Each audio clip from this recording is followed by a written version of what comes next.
Hey, what's up guys? So in this video, we will see how to turn off Talkback on the Samsung Galaxy A17.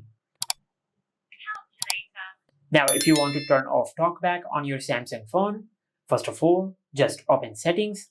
Now, if the Settings app is not on the home screen, you can swipe up with two fingers and open the app drawer. And in the app drawer, just navigate using two fingers. Now just tap on the Settings app to select it, then double tap to enter. Now just swipe up with two fingers on the screen. Then tap on the accessibility option to select it and double tap to enter. From here, just tap on Talkback to select it and double tap to enter. Now from here, just tap on and double tap to turn it off. Select turn off and double tap to turn off.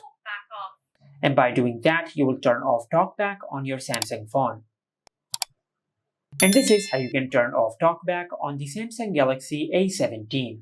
Make sure to like, comment, and subscribe. Thank you for watching.